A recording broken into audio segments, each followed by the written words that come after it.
আমরা যদি 1 কে নেই, আমরা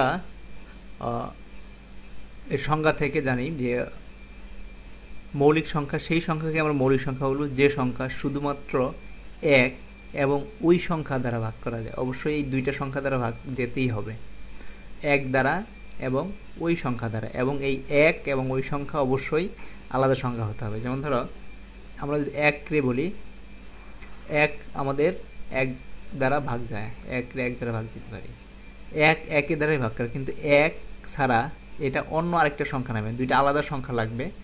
সুতরাং 1 কোনো প্রাইম নাম্বার না, 1 নট প্রাইম।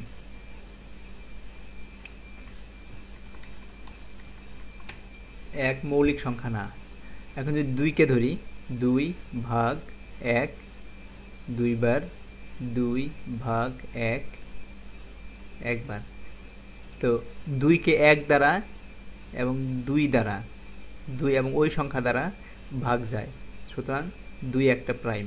আমরা যদি 3 ধরি, 3 ভাগ 1 3 বার, 3 ভাগ 2 যায় না, কোনো ভাগ যায় না, 3 ভাগ 3, তার মানে 3 1 দ্বারা ভাগ যায় এবং শুধুমাত্র ওই সংখ্যা দ্বারা ভাগ যায়, সুতরাং 3 হলো মৌলিক সংখ্যা।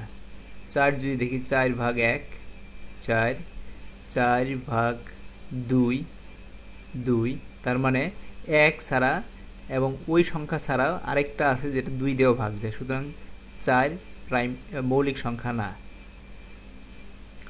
তো এখন 5 যদি ধরি, 5 ভাগ 1 ভাগ যায়, 5 ভাগ 2 ভাগ যায় না, 5 ভাগ 3 ভাগ যায় না, 5 ভাগ 4 ভাগ যায় না, 5 ভাগ 5, সুতরাং 1। এইখানে 5 1 দ্বারা ভাগ যায় এবং 5 কে শুধু 5 দ্বারা ভাগ যায়, এবং এর মাঝখানে 2 3 4 যে সংখ্যাগুলো আছে এগুলোর ভাগ যায় না, সুতরাং 5 হলো মৌলিক সংখ্যা। ঠিক একইভাবে যদি আমরা দেখি 6 ভাগ 1 ভাগ যায়, 6 ভাগ 2 ভাগ যায়, তার মানে 6 মৌলিক সংখ্যা না, কারণ 1 এবং 6 ছাড়াও 2 দিয়েও ভাগ যায়, যার জন্য 6 মৌলিক সংখ্যা না। 7 যদি ধরি, 7 ভাগ 1 ভাগ যায়, 7 ভাগ 2 ভাগ যায় না, 7 ভাগ 3 ভাগ যায় না, 7 ভাগ 4 ভাগ যায় না, 7 ভাগ 5 যায় না, 7 ভাগ 6 যায় না, 7 ভাগ 7 একবার, সুতরাং 7 1 দ্বারা ভাগ যায় এবং ওই 7 দ্বারাই শুধু আবার ভাগ যায়, তার মানে 7 হচ্ছে মৌলিক সংখ্যা। তো 8 হচ্ছে, 8 1 দ্বারা ভাগ যায় 8 বার, 8 2 দ্বারা ভাগ যায়, সুতরাং যেহেতু 1 এবং 8 ছাড়া সংখ্যা দ্বারা ভাগ যায়, 8 মৌলিক সংখ্যা না। এগুলোকে বলে কম্পাউন্ড নাম্বার বা কৃত্রিম সংখ্যা, যেটা অন্যান্য মৌলিক সংখ্যা দ্বারা গঠিত। তো একটা জিনিস মনে রাখবা, ঠিক এইভাবে অন্যান্য সংখ্যাগুলো দেখতে পারো, যেগুলো শুধু 1 এবং ওই সংখ্যা ছাড়া যদি অন্য কোনো সংখ্যা দ্বারা, তৃতীয় অন্য কোনো সংখ্যা দ্বারা ভাগ যায়, তাহলে সেটা কৃত্রিম নাম্বার, মৌলিক সংখ্যা না। মৌলিক সংখ্যা হবে শুধু 1 এবং ওই সংখ্যা দ্বারা ভাগ যায়। তো এখন আমরা তোমাদের একটা জিনিস খেয়াল রাখব, সেটা হচ্ছে মৌলিক সংখ্যা দ্বারা যে কোনো কৃত্রিম সংখ্যা তৈরি করা যায়। আমাদের যত সংখ্যাই তোমরা লেখো না কেন, 1 2 100 200 বা 500 700, যত বড় সংখ্যা লেখো না কেন, সব সংখ্যাকেই ভাগ করে শেষ পর্যন্ত মৌলিক সংখ্যায় নিয়ে আসা যায়। তাদেরকে বলে, আমরা সেই জিনিসগুলো এখন দেখব। ধরো আমরা এখন হচ্ছে 15 একটা সংখ্যা। 15কে যদি আমরা দেখি, 15কে 1 দ্বারা ভাগ যায়, হ্যাঁ 15 বার। 15কে 2 দ্বারা ভাগ যায়। তোমরা আমরা এর আগে যেগুলো কিছু ফর্মুলা আমরা শিখেছি, কিছু রুলস আমরা শিখেছি, যে রুলসগুলো, যেমন ধরো যেহেতু লাস্ট ডিজিট 5 আছে, সুতরাং 2 দ্বারা ভাগ যাবে না, কারণ লাস্ট ডিজিট যদি জোড় সংখ্যা বা শূন্য থাকতো তাহলে শুধু 2 দ্বারা ভাগ যাবে, 2 দ্বারা ভাগ যাবে না। 15 ভাগ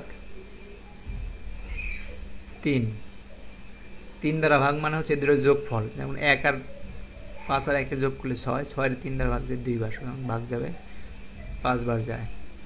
তার মানে তারপরে 15কে আমরা 4 দ্বারা ভাগ যায় না। 15কে 5 দ্বারা ভাগ যায়। 15কে 6 দ্বারা ভাগ যায় না। 15কে 7 দ্বারা যাবে না। তো এভাবেই আমরা দেখো এখানে এর গুণিতক, গুণনীয়ক যেগুলোকে বলি সেগুলো হচ্ছে ফ্যাক্ট। গুণনীয়ক হচ্ছে 1 সব নাম্বারে গুণনীয়ক, সুতরাং 1টাকে আমরা এখানে ধরবো না, 1 ধরবো না, অন্যান্য গুণনীয়কগুলো ধরবো। 2 গুণনীয়ক না, 3 গুণনীয়ক, এর গুণনীয়ক হচ্ছে 3, এর গুণনীয়ক হচ্ছে 5। 3 আর 5 হচ্ছে তোমার মৌলিক সংখ্যা, সেটা আমরা জানি।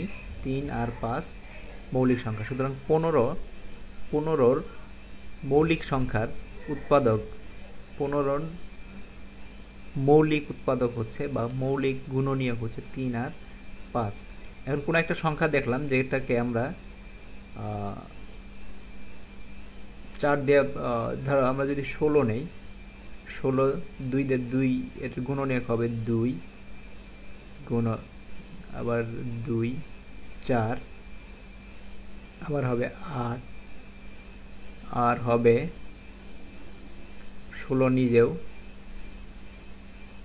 2 4 8 16, এরা হচ্ছে 16 গুণনীয়ক। এখানে 2 হচ্ছে এর হচ্ছে 2 হলো এর কি মৌলিক উৎপাদক।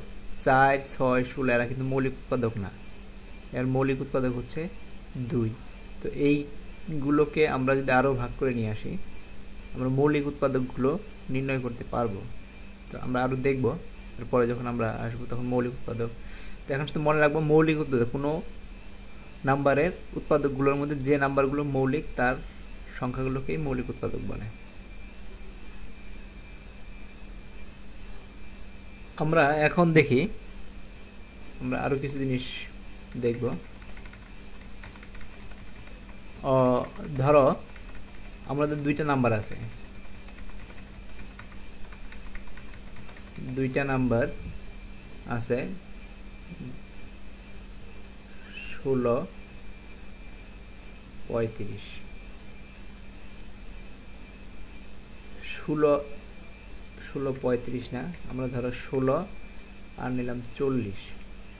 এই 16র যে উৎপাদকগুলো আমরা পাবো, 16কে যদি আমরা লিখি, 16 সমান হচ্ছে 2 গুণন 8, তার মানে হচ্ছে এর উৎপাদক হলো 2 8। তারপর 16কে লেখা যায় 4 গুণন 4, এর উৎপাদক হলো 4।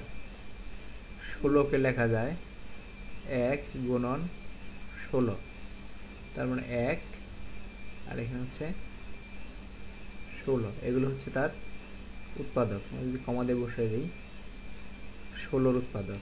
এখন আমরা যদি 40 দেখি, 40 সমান লিখতে পারি 2 গুণন 20, উৎপাদক হলো 2, আর এখানে ধরি 20। 40কে আমরা লিখতে পারি 4 গুণন 10, তা আমাদের হলো 4 আর 10।